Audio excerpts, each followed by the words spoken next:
এখন আমরা চলে এসেছি শ্রীকৃষ্ণ জন্মভূমিতে। এই যে দ্বারিকাধীশ মন্দির দেখতে পাচ্ছেন, প্রচণ্ড ভিড় এলাকা। এটা হচ্ছে কংসের কেল্লা এবং এখানে কিন্তু শ্রীকৃষ্ণ কংসকে বধ করেছিল এই জায়গাটাতেই। কিন্তু বোটিং কারণা ছোটবেলা থেকেই আমি কৃষ্ণ ভক্ত, আর কেনই বা থাকবো না। প্রতিটা মা বাবা তার ছেলেকে নাড়ু গোপালের মতো বড় করে, আর ছোটবেলা থেকেই কৃষ্ণের অপার মহিমা টিভিতে দেখে এবং দাদু দিদাদের কাছে গল্প শুনে বড় হওয়া। তাই ভগবান শ্রীকৃষ্ণের প্রতি আলাদা ধরনের ভালোবাসা সেই ছোট্টবেলা থেকে। আজ এত বছর কেটে গেল, কিন্তু শ্রীকৃষ্ণ যেখানে জন্মগ্রহণ করেছিলেন বা তার বাল্যবেলা কেটেছিল সেই জায়গা আমার দর্শন করা হয়নি। তবে এবার পালা এসেছে। আমরা এবারের যাত্রায় দেখে নেব মথুরা ও বৃন্দাবন, যেখানে থাকবে কৃষ্ণের জন্মস্থান, কৃষ্ণের বড় হওয়ার জায়গা, কংসের বধ এবং কৃষ্ণের লীলা খেলা। তো ভিডিওটি শেষ অবধি দেখার অনুরোধ রইল।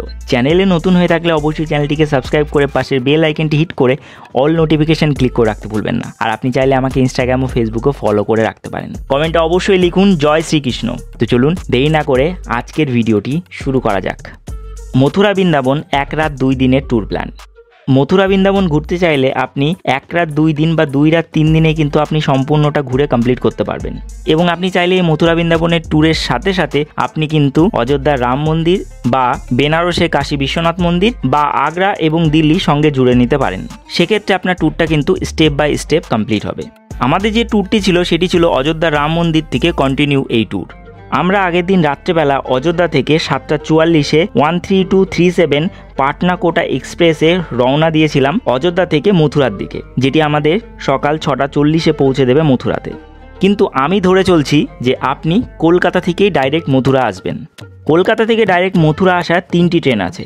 হাওড়া থেকে 12177 মথুরা চম্বল এক্সপ্রেস শুক্রবার বিকেল 5:45-এ ছেড়ে পরের দিন সন্ধ্যা 7:45-এ আপনাকে পৌঁছে দেবে মথুরাতে। এছাড়া কলকাতা স্টেশন থেকে 13167 আগ্রা ক্যান্টনমেন্ট উইকলি এক্সপ্রেস বৃহস্পতিবার দুপুর 12:10-এ ছেড়ে পরের দিন দুপুর 2:35-এ আপনাকে পৌঁছে দেবে মথুরা জংশন। এছাড়া 12319 গোয়ালিয়র সুপারফাস্ট এক্সপ্রেস, যেটি প্রতি বুধবার কলকাতা স্টেশন থেকে দুপুর 1:10-এ ছেড়ে পরের দিন সকাল 9:10-এ আপনাকে পৌঁছে দেবে মথুরা জাংশন। এটি সবথেকে ফাস্টেস্ট ট্রেন। তো আমাদের সিট পড়েছে M1। আমরা এখন যাব এখান থেকে মথুরা।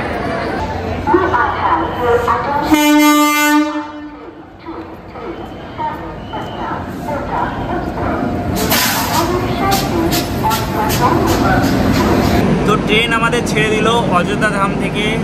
এক ধাম থেকে আর এক ধাম আমরা যাচ্ছি অযোধ্যা থেকে বৃন্দাবন মথুরা।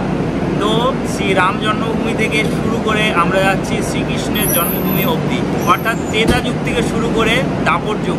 আমরা এক এক করে সবই কমপ্লিট করব, আপনাদেরকে দেখাবো। আপনার সঙ্গে থাকুন, দেখতে থাকুন। এখন বাজে 9:15। আমাদের ট্রেন প্রায় 1.5 ঘন্টা লেট এবং আমরা এগোচ্ছি মথুরার দিকে।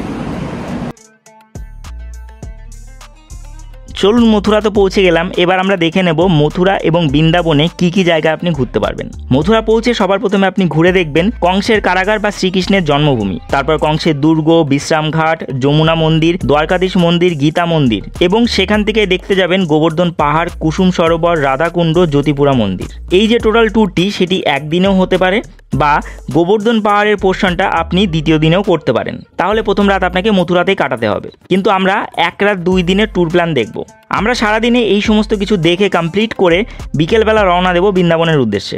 মথুরা থেকে বৃন্দাবনের দূরত্ব মাত্র 20 কিলোমিটার মতো। বৃন্দাবন পৌঁছে প্রথম দিনই দেখে নিন প্রেম মন্দির, তারপরের দিন বাঁকে বিহারী মন্দির, রাধা বল্লভজি মন্দির, নিধুবন, রঙ্গনাথজি মন্দির, শীষমহল, বৈষ্ণোদেবী মন্দির, ইস্কন টেম্পল, রাধা দামোদর দেবজি মন্দির, মীরাবাই মন্দির, মদনমোহন মন্দির, শ্যামসুন্দর মন্দির এবং কেশিঘাট অবশ্যই দেখতে ভুলবেন না।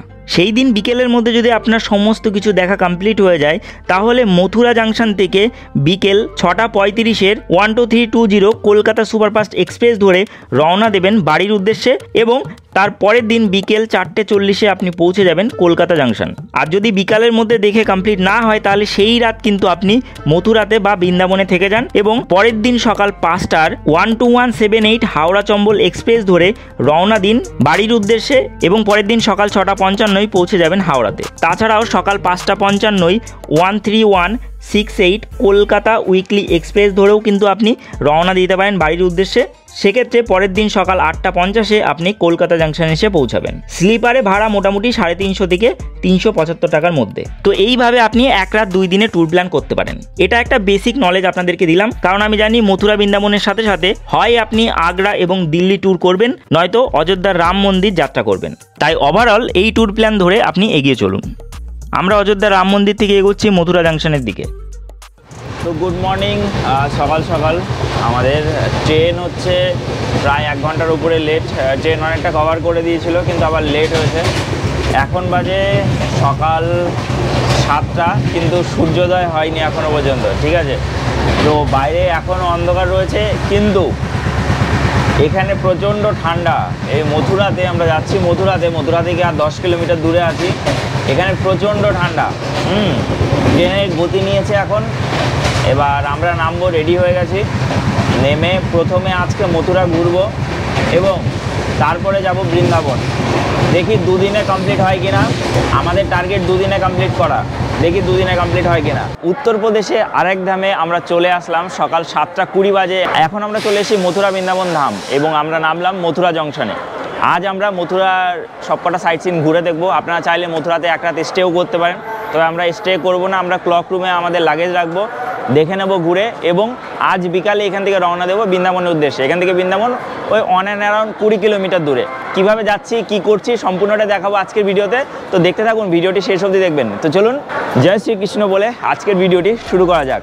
মথুরা জংশনে পৌঁছে আমরা ক্লক রুমে আমাদের ব্যাগেজ রেখে দিলাম। তো আমরা মথুরা জংশনের সামনে চলে এসেছি। এখন বাজে 8:30। আমরা ফ্রেশ হয়ে রেডি হয়ে নিয়েছি, খাওয়া দাওয়া করে নিলাম। এবার এখান থেকে আমরা যাব হচ্ছে শ্রীকৃষ্ণ জন্মভূমিতে, কারণ এগুলো হচ্ছে এই দিককার। আমরা প্রথমে ভেবেছিলাম যে আমরা যাব হচ্ছে গোবর্ধনে, কিন্তু লেট হয়ে যাবে, কারণ এখানে 12টার মধ্যে সমস্ত মন্দির কিন্তু বন্ধ হয়ে যায়।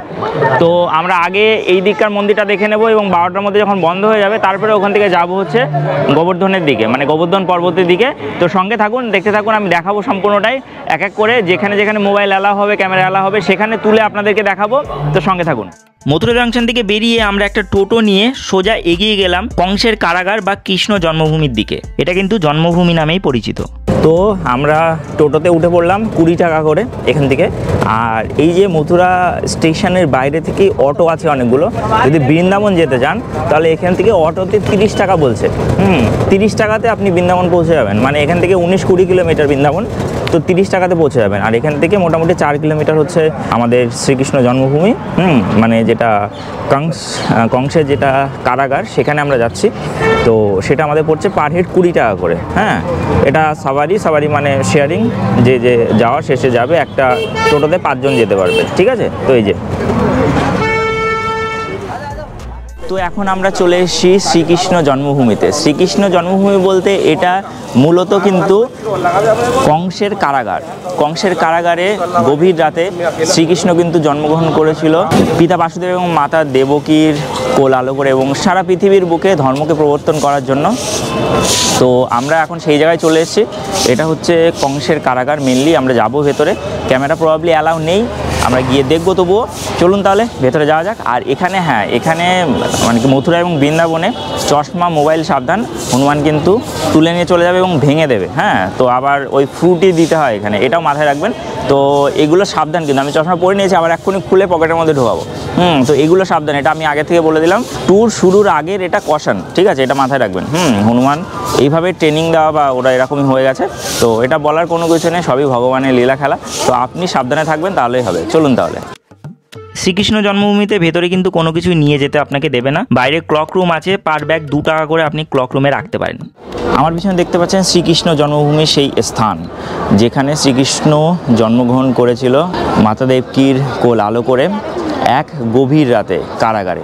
ভেতরে বর্তমানে 3টে মন্দির আছে, কেশবদেব মন্দির, গর্ভগৃহ এবং ভগবত ভবন। তো ভেতরে গেলে এই 3টে মন্দির আপনি দেখতে পাবেন। এই যে মন্দির এখানে দেখতে পাচ্ছেন, এটা কিন্তু পরে কনস্ট্রাক্ট করা হয়েছে, পরে তৈরি করা হয়েছে। আসল যে মন্দির ছিল সেটা তৈরি করেছিলেন কিন্তু শ্রীকৃষ্ণের পুত্র। শ্রীকৃষ্ণের পুত্র এখানে তৈরি করেছিলেন। তারপর সেই মন্দির বহুবার ধ্বংস করা হয়। ঔরঙ্গজেব 1670 খ্রিস্টাব্দে সেই মন্দির ধ্বংস করে কিন্তু সেখানে একটা মসজিদ তৈরি করে, এবং তার পাশেই এখানে বর্তমানে কিন্তু এই যে শ্রীকৃষ্ণ জন্মভূমির নতুনভাবে কনস্ট্রাক্টেড এই যে কংসের মহল, সেই কংসের মহল তৈরি করা হয় বা কংসের মহল এখানে দেখতে পাচ্ছেন। তো সেটা নিয়ে বিতর্ক রয়েছে, থাকবে, সেটা আলাদা বিষয়। আমরা আস্থার সাথে এসেছি মথুরাতে দর্শন করার জন্য, শ্রীকৃষ্ণ জন্মভূমি। তো আমরা দর্শন করব, ভেতরে যাব এবং দেখে নেব এখানকার ইতিবৃত্তান্ত এবং বাইরে এসে আপনাদেরকে জানাবো যে কি কি দেখলাম। চলুন তাহলে ভেতরে প্রবেশ করা যাক। ভেতরে অনেক কিছু দেখার আছে। আমরা বেশ ঘণ্টাখানেকের ওপরের সময় এখানে কিন্তু কাটিয়েছিলাম। আমরা ভেতরে দর্শন করে নিলাম ভগবান শ্রীকৃষ্ণের। ভেতরে 3টে মন্দির আছে, আমি আগেও বললাম। প্রথমে কেশবদেব মন্দির, যেটাতে ভগবান শ্রীকৃষ্ণ পূজিত হন। তারপরে দেখতে পাবেন হচ্ছে গর্ভগৃহ, যেখানে ভগবান শ্রীকৃষ্ণ জন্মগ্রহণ করেছিলেন। এবং তারপরে হচ্ছে ভগবত ভবন, যেখানে শ্রীকৃষ্ণ এবং রাধা তার মূর্তি আছে এবং সেখানে পূজিত হন। এবং যে ভগবত ভবন সেটা অনেকটাই বড়। এই যে সামনে যেটা দেখতে পাচ্ছেন এটা হচ্ছে ভগবত ভবন। এটার শুরু এখানে, সামনে গণেশের মূর্তি আছে। তো এটা হচ্ছে ভগবত ভবন। এখানে অনেক মন্দির আছে আশেপাশে, জগন্নাথ মন্দির আছে, তারপরে শ্রীরাম মন্দির আছে, তারপরে বজরংবলী মন্দির আছে, শিবের মন্দির আছে, শিবলিঙ্গ আছে, তারপরে আছে হচ্ছে মাতাজির মন্দির ভেতরে, এটার ভেতরে আছে। তো আমরা গেলাম, সম্পূর্ণটা দেখলাম। আরেকটা যেটা জিনিস সেটা হচ্ছে আমি যাওয়ার আগে ইনকমপ্লিট ছিল। ভেতরে কিন্তু 2টো জায়গা আছে যেখানে টিকিট কেটে আপনাকে যেতে হবে। একটা হচ্ছে একটা গুহা মতো তৈরি করা আছে, সেখানে 10 টাকা টিকিট আছে, সেখানে আপনি যেতে পারবেন। আমরা গেছিলাম, যে 10 টাকার টিকিট কেটেছি। ভেতরে সেই গুহাতে আমরা গিয়ে দেখলাম ভেতরে অনেক শ্রীকৃষ্ণের অনেক লীলা বর্ণনা করা আছে মূর্তির আকারে। এখানে আরেকটা জায়গা আছে, সেখানেও 10 টাকা করে নিচ্ছে এবং ভেতরে ছবির আকারে অনেক জিনিস বর্ণনা করা আছে, ঠিক আছে। তো আমরা গেলাম ভেতরে, দর্শন করলাম। আরেকটা জিনিস যেটা বলা সেটা হলো, যেখানে শ্রীকৃষ্ণের জন্ম হয়েছিল, মানে মেন যে কারাগার, সেই কারাগারের জায়গাটা কিন্তু ঔরঙ্গজেব 1670 খ্রিস্টাব্দে ভেঙে শাহী ঈদগাহ মস্ক তৈরি করে। এবং মন্দিরের পাশে সে মস্ক দেখে আপনি দেখতেই পাবেন, ওটা আলাদা, এন্ট্রেন্স আলাদা। তবে একদম পুরো পাশে স্ট্রাকচারটা গোটাটাই আপনি দেখলেই বুঝতে পারবেন যে মন্দিরের স্ট্রাকচার। জাস্ট ওপরটাকে ভেঙে দিয়ে মস্কের মতো আকার দিয়েছে এবং মানে গম্বুজ টাইপের আকার দিয়েছে, দেখলেই বুঝতে পারবেন। তো ওই সাইডটা তো যাওয়া যাবে না এবং ওটা বিচারাধীন কোর্টে, ঠিক আছে, ওটা নিয়ে আর বলছি না। আমরা গেলাম, দর্শন করলাম, খুবই ভালো লাগলো। এখানে একটা আলাদা ধরনের ভাইব আছে, আমি সত্যি কথা বলছি, মানে মনটা সত্যি ভরে গেল। চারিদিকে রজনীগন্ধা এবং চন্দ্রমল্লিকা ফুলের গন্ধ আপনাকে মনোমোহিত করে তুলবে এবং সত্যি খুব ভালো লাগবে। এবং সকলে শ্রীকৃষ্ণ প্রেমে নিত্যরত। ভেতরে ভিডিও ক্যামেরা করতে পারলাম না, কিন্তু সকলেই নাচছেন, ঠিক আছে, খুবই ভালো লাগবে। আমার খুবই ভালো লেগেছে এই জায়গাটায়। এবার আমরা এখান থেকে যাব কংসের কিলা দেখতে বা কংসের যে দুর্গ সেটা দেখতে, এবং তার পাশে আরও কয়েকটা জায়গা আছে, সেগুলোই দেখে নেব এবং দেখে তারপরে যাব আমরা দেখতে গোবর্ধন পর্বত, ঠিক আছে। সঙ্গে থাকুন, দেখতে থাকুন। এখানে থাকার জন্য ধর্মশালা, শান্তি ধর্মশালা, একদম পুরো মন্দিরের অপোজিটে। যারা থাকতে চান তারা এখানেও থাকতে পারেন, এই শান্তি ধর্মশালাতে, মন্দিরের একদম অপোজিটে। তারপর এখান থেকে আমরা রওনা দিয়েছিলাম আমাদের নেক্সট ডেস্টিনেশনের উদ্দেশ্যে। আমাদের নেক্সট ডেস্টিনেশন হলো গোবর্ধন পাহাড়।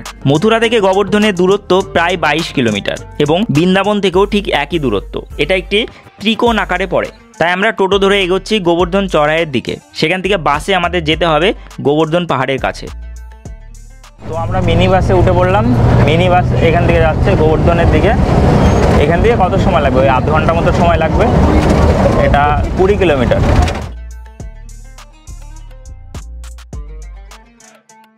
তো আমরা আধ ঘন্টার মধ্যে পৌঁছে গেলাম গোবর্ধন।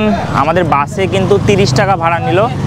এইবার এখানে আশেপাশে কয়েকটা দেখার জায়গা আছে, আমি বলে দিচ্ছি। গোবর্ধন মন্দির আছে, গোবর্ধন পর্বত আছে, রাধাকুণ্ড আছে এবং কুসুম সরোবর।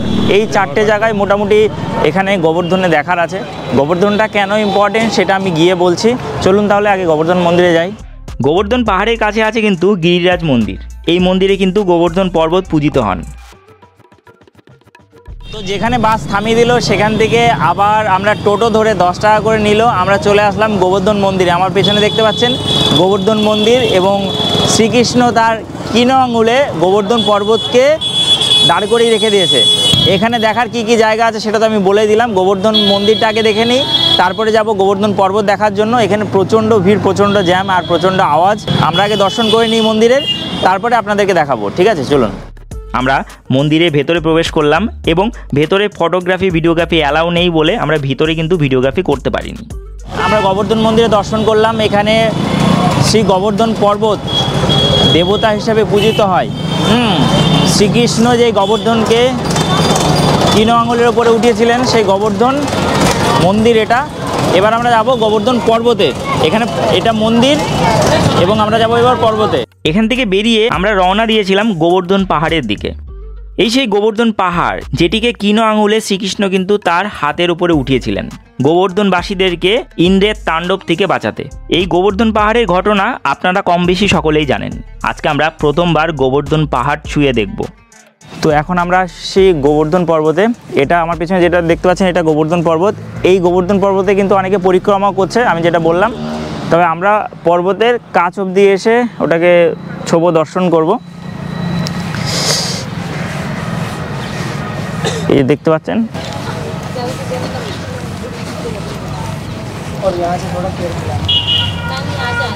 এই যে পর্বতে ওঠাও যায়,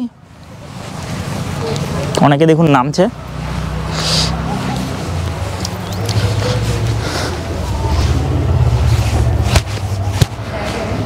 গোবর্ধন পর্বতে পুজো হয়, কিন্তু হয় শুধুমাত্র একটাই পর্বত আছে ভারতবর্ষে বা পৃথিবীতে যেটার পুজো হয় গোবর্ধন পর্বত, তাও শ্রীকৃষ্ণের জন্য।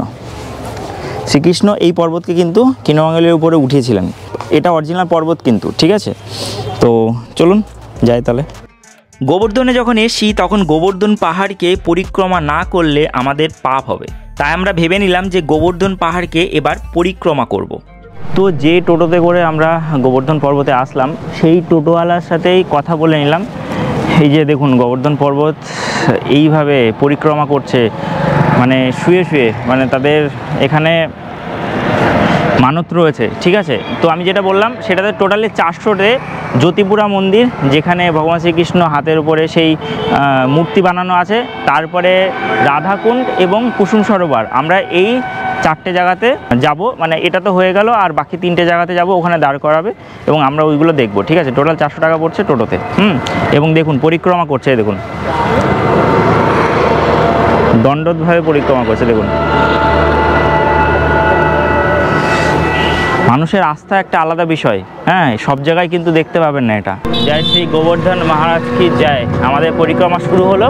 এবার গোটা গোবর্ধন পর্বতকে আমরা পরিক্রমা করব। অন অ্যান্ড অ্যারাউন্ড ধরতে পারেন পার হেড 100 থেকে 150 টাকা করে পড়বে আপনার এই ঘুরতে। আমরা যেহেতু অন্যভাবে বুকিং করেছিলাম, প্রথমে কথা বলে নিলে আমাদের একটু কম পড়তো। তো আপনারা প্রথমে এসে টোটোওয়ালাদের সাথে কথা বলে নেবেন যে এই জায়গাগুলি যাব।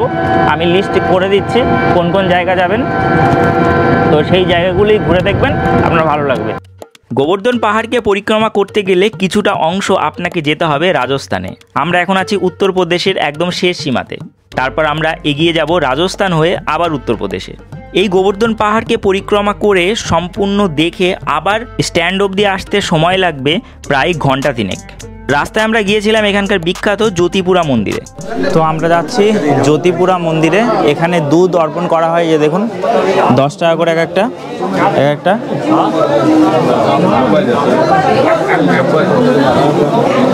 তো নিজেরাই দুধ অর্পণ করবেন, আমরা যাচ্ছি সেই দিকেই। জ্যোতিপুরা মন্দির কিন্তু একদম গোবর্ধন পাহাড়ের শুরু, এবং এখানেই কিন্তু গোবর্ধন পাহাড়কে আপনি দুধ অর্পণ করতে পারেন। আমরা এখন এসেছি জ্যোতিপুরা মন্দিরে। এই জায়গাটাতেই শ্রীকৃষ্ণ কিন্তু কিনো আঙুলে এই যে শ্রী গোবর্ধন পর্বতকে উঠিয়েছিল, ঠিক এই জায়গাটাতে। তো তার জন্য এই জায়গায় কিন্তু পূজিত হয়। আপনি এখানে গোবর্ধন পর্বতকে দুধ চড়াতে পারেন। আমাদের 10 টাকা করে লাগলো দুধ দিতে, এই দেখতে পাচ্ছেন। এখানে আসলে মাটির এই গ্লাসে লস্যি খেতে ভুলবেন না, 50 টাকা করে। দারুণ বানিয়েছে, 50 টাকা করে।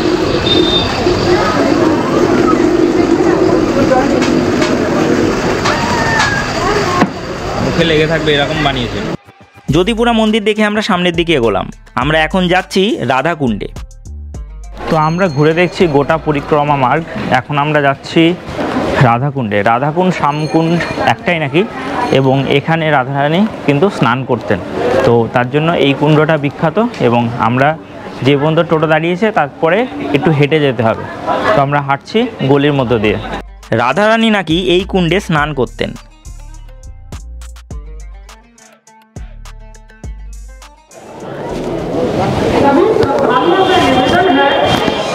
তো আমরা এখন এসি রাধাকুণ্ডে। এটা হলো রাধাকুণ্ড শ্যামকুণ্ড সব একসাথে, এবং একটু হেঁটে আসতে হলো এখানে আপনারা কিন্তু প্রদীপ দান করতে পারেন। এবং এই জায়গাটায় মানে আমাদের শ্রীকৃষ্ণের রাধা এখানে কিন্তু স্নান করতেন, তো তার জন্য এটার নাম পড়েছে রাধাকুণ্ড। তো এটা অবশ্যই ভিজিট করতে ভুলবেন না, যদি আপনি এখানে আসেন, এই গোবর্ধনের এখানে আসেন, তাহলে অবশ্যই ভিজিট করতে ভুলবেন না। এই জায়গাটা অবশ্যই মাস্ট ভিজিটেড প্লেস। ঠিক আছে, চলুন। রাধে রাধে। তো রাধাকুণ্ডে আপনি চাইলে স্নান করতে পারেন, কিন্তু পা ভেজাবেন না, মানে পা ডোবাবেন না। শুধু পা ধোয়ার জন্য এই কুণ্ড না, স্নান করতে পারেন। শ্যাম্পু, সাবান বা তেল ইউজ করা যাবে না, কিন্তু স্নান করতে পারেন। অনেকেই কিন্তু নামছে স্নান করছেন, তো আপনারা স্নান করতে পারবেন, কোনো সমস্যা নেই। এবং এটার গভীরতা অনেকটাই বেশি, তাই এখানে চেন দেওয়া আছে, তো চেন ধরে আপনি স্নান করতে পারবেন। দেখতে পাচ্ছেন কতটা বড়, অনেকটা বড় এবং অনেকটা গভীর। এখানে অনেক ফরেনারদেরও আমরা কিন্তু দেখতে পেলাম। এখান থেকে আমরা বেরিয়ে গেলাম। এখানকার কালচারে কিন্তু আপনি রাজস্থানের ছাপ পাবেন। এগুলি দেখে আমরা এগোলাম কুসুম সরোবরে। সত্যি কথা বলতে কুসুম সরোবরটা সত্যি খুব সুন্দর লাগবে আপনাদের। কুসুম ছিল কিন্তু রাধারানীর সখী, এবং তার নামেই কিন্তু এই সরোবর তৈরি। কিন্তু এই সরোবরের মধ্যে আপনার যাওয়ার কোনো পারমিশন নেই, তাই বাইরে থেকেই কুসুম সরোবর দেখে আমরা এখান থেকে রওনা দিলাম আবার গোবর্ধনের স্ট্যান্ডের দিকে।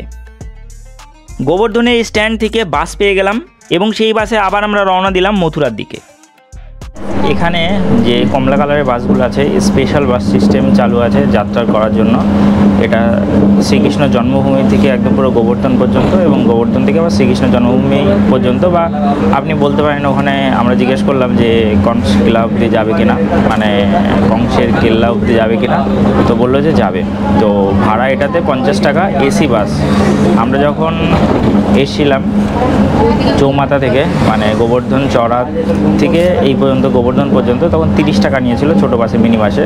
সেটা দাঁড়িয়ে দাঁড়িয়ে আসতে হয়েছিল। এটাতে বসতে পেরেছি, প্লাস এসি আছে। ঠিক আছে, তো এসি বাসে আমরা এখান থেকে যাচ্ছি। আমরা বলেছি যে আমরা নামবো যে কংসকিলা, সেই কংসকিলাতে আমরা নামবো। তো দেখি জার্নি কমফোর্টেবল, যেহেতু এসি বাস আছে, সরকারের দ্বারা এটা দেওয়া হয়েছে। যারা তীর্থ করতে আসে তাদের জন্য মেইনলি, মানে এটা ওই এসি বাস, কিন্তু বেশি ভাড়া বেশি না, 10 টাকা 20 টাকা বেশি আর কি পার হেড। এমনিতে ঠিক আছে, আপনাদের ভালোই লাগবে। চলুন। মোটামুটি 40 মিনিটের মধ্যে আমাদের কিন্তু বাস পৌঁছে দিল মথুরার কাছে। গোবর্ধন থেকে আসার পথে বাস আমাদের এমন জায়গায় নামিয়ে দিল, সেখান থেকে কংসের কিলা 1.2 কিলোমিটার ছিল, কিন্তু যেই রাস্তাতে নামিয়েছে সেই রাস্তা দিয়ে নো এন্ট্রি, মানে কোনো টোটো অটো আসতে পারবে না। তার জন্য আমরা হেঁটে হেঁটে যাচ্ছি। এটা কিন্তু কংসের কিলাটা একটু ওপরের দিকে, ঠিক আছে, তো একটু চড়াই আছে, অল্প একটু চড়াই আছে। আর আরেকটা জিনিস, মথুরাতে যে কটা ঘোরার জায়গা আছে, দর্শনীয় স্থান আছে, সেগুলি সবকটা পাশাপাশি, মানে 1-2 কিলোমিটারের ডিস্টেন্সে। শ্রীকৃষ্ণ জন্মভূমি থেকে জাস্ট 2-2.5 কিলোমিটারের ডিস্টেন্সে এই কংসের কিলা। তারপর তার পাশেই হলো দ্বারকাধীশ টেম্পল, তার পাশেই বিশ্রাম ঘাট, কিন্তু যমুনা মন্দির। তো একবার টোটোতে করে আপনি কংসের কিলাতে চলে যাবেন, সেখান থেকে হেঁটে হেঁটে বাকি পাশাপাশি সবকটা দেখে নেবেন। যমুনা ঘাটে কিন্তু হয় সন্ধ্যা আরতি, সকালে প্রভাতী আরতি হয় এবং সন্ধ্যা আরতি হয়।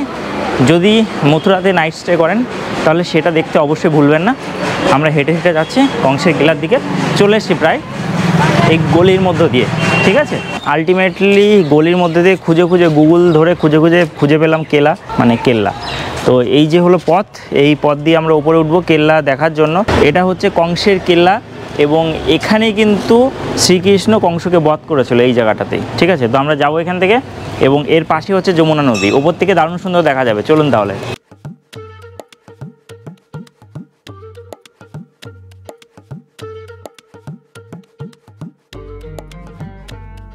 কংসের কিলাটা আমরা অন্যান্য ভিডিওতে দেখেছিলাম, যতটা সুন্দর লেগেছিল, কিন্তু এখানে এসে দেখি পরিষ্কার পরিচ্ছন্নতার অভাব এবং মেনটেনেন্সের প্রচুর অভাব। কংসের কিলা এতটা ঐতিহ্যবাহী একটা জায়গা, যেখানে ভগবান শ্রীকৃষ্ণ কংসকে বধ করেছিলেন, সেই জায়গার এরকম অবস্থা দেখে সত্যি আমি মর্মাহত। এই জায়গা থেকে যমুনা নদীর অপার সৌন্দর্য দেখতে পাওয়া যায়, জাস্ট মাইন্ড ব্লোয়িং, বলে বোঝানো যাবে না। কংসের কেল্লা দেখে আমরা নিচে নেমে এসে এখানে দেখলাম যে বোটিংয়ের ব্যবস্থা আছে এবং যমুনা নদীর পাশে বাধাই করা আছে আপনার বসার জন্য।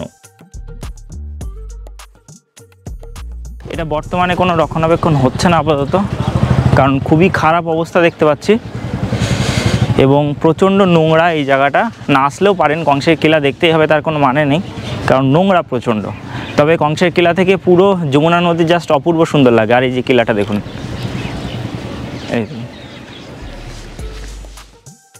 এখান থেকে আমরা এগোচ্ছি দ্বারকাধীশ মন্দিরের দিকে, কিন্তু এই নদীর ঘাট দিয়ে।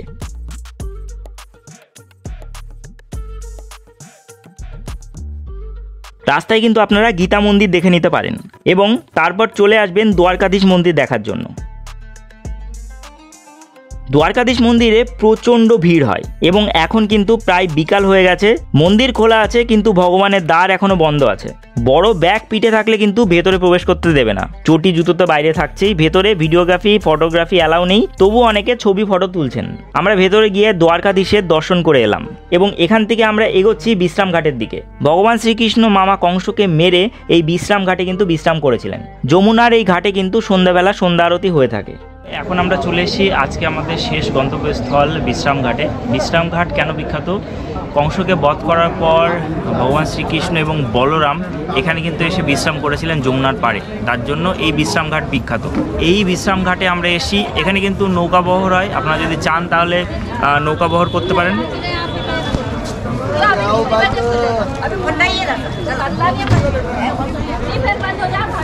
তো মোটামুটি 200 টাকা বলছে পার হেড। এই যে নৌকা এখান থেকে নিয়ে যাবে ওই সাইডে দ্বারকাধীশ ঘাট এবং তারপরে ওই সাইডে যে কাংসকিলা পর্যন্ত এবং আবার ঘুরিয়ে এখানে নিয়ে চলে আসবে। তো নৌকা বহর যদি আপনারা করতে চান, নৌকা বিহার যদি আপনারা করতে চান তাহলে করতে পারেন, ঠিক আছে। আমরা এখন করব না, আমরা দাঁড়িয়েছিলাম দ্বারকাধীশ মন্দিরের ওখানে এবং দর্শন করে নিলাম দ্বারকাধীশ মন্দিরে। এবার আমরা বেরিয়ে যাব আবার মথুরা জংশনের দিকে এবং মথুরা জংশন থেকে আমরা সোজা চলে যাব বৃন্দাবন। এই বিশ্রামঘাটের পাশে আছে কিন্তু যমুনা মন্দির। আর এখানে ভিডিও করতে করতে আমার সাথে ঘটে গেল কিন্তু সেই ট্র্যাজেডি, যেটা নিয়ে সকালবেলায় বলেছিলাম যে মথুরা বা বৃন্দাবনে চশমা ঘড়ি মোবাইল সাবধান। আমার চশমাটা খুলে নিয়ে গেল। যাই হোক, হনুমানকে বিস্কুট দিয়ে আমি আমার চশমা ফেরত পেয়েছিলাম এবং এখান থেকে আবার রওনা দিয়েছিলাম মথুরা জাংশনের দিকে। মথুরা জাংশনের ক্লক রুম থেকে নিজেদের ব্যাগ নিয়ে সেখান থেকে একটি ম্যাজিক ভ্যানে রওনা দিয়েছিলাম বৃন্দাবনের উদ্দেশ্যে। ম্যাজিকে ভাড়া পড়েছিল 30 টাকা পার হেড। বৃন্দাবনে 2 কিলোমিটার আগে আমাদের নামিয়ে দেওয়া হলো। তো মথুরা থেকে 30 টাকা করে দিয়ে অটোতে করে চলে আসলাম আমরা বৃন্দাবনে। আমার অলরেডি চশমা নিয়ে কামড় দিয়ে ভেঙে দিয়েছে, মানে এই সাইডে কামড় দিয়ে দিয়েছে এবং এখান থেকে কোটিং উঠে গেছে হনুমানে, ঠিক আছে। তো এটা যার যার বিষয়। তো আমরা এখন এখান থেকে যাব প্রেম মন্দিরের কাছে। প্রেম মন্দির সন্ধ্যার পরেই দেখা উচিত। এখানে এমন জায়গায় নামিয়ে দিল যেখান থেকে প্রেম মন্দির 1.8 কিলোমিটার, 20 টাকা করে নেবে পার হেড। হ্যাঁ হ্যাঁ হ্যাঁ 20 টাকা করে নেবে পার হেড। তো আমরা যাবো প্রেম মন্দিরে এবং প্রেম মন্দিরের পাশেই কিন্তু আছে ইসকন টেম্পল। ওর আশেপাশে হোটেল নিয়ে সেখানেই থাকবো। চলুন দেখি তাহলে। নেক্সট পর্বে আমরা দেখে নেব বৃন্দাবনের লোকাল সাইট সিন। আজকের ভিডিওটি কেমন লাগলো অবশ্যই কমেন্ট করে জানাতে ভুলবেন না। এই মথুরা বা বৃন্দাবনে আসলে সত্যি আপনার মন কৃষ্ণ প্রেমে মলিন হয়ে যাবে। শ্রীকৃষ্ণ কোথায় জন্মেছিলেন, তার লীলা কোথা থেকে শুরু হয় এবং তার দর্শন জীবনে কতটা কাজে আসে সেটা আমরা বুঝলাম। আর আজকের ভিডিওটা এ পর্যন্তই। ভিডিও ভালো লাগলে অবশ্যই ভিডিওটিকে লাইক করুন, শেয়ার করুন। চ্যানেলে নতুন হয়ে থাকলে অবশ্যই চ্যানেলটিকে সাবস্ক্রাইব করে পাশের বেল আইকনটি হিট করে অল নোটিফিকেশন ক্লিক করে রাখতে ভুলবেন না। আপনি চাইলে আমাকে ইনস্টাগ্রাম ও ফেসবুকেও ফলো করে রাখতে পারেন। কমেন্টে অবশ্যই লিখুন জয় শ্রীকৃষ্ণ। আর আপনার যদি আমার উপস্থাপন ভালো লাগে তাহলে অবশ্যই জয়েন বাটনে ক্লিক করে আমাদের চ্যানেলে মেম্বার হতে পারেন। তো ভালো থাকুন, সুস্থ থাকুন, ঘুরতে থাকুন, বিন্দাস থাকুন। Thank you for watching and bye. দেখা হচ্ছে আমাদের পরবর্তী ভিডিওতে। ততক্ষণ স্টে সেফ, স্টে হেলদি। জয় হিন্দ, বন্দে মাতারাম, ভারত মাতা কি জয়, জয় শ্রীকৃষ্ণ।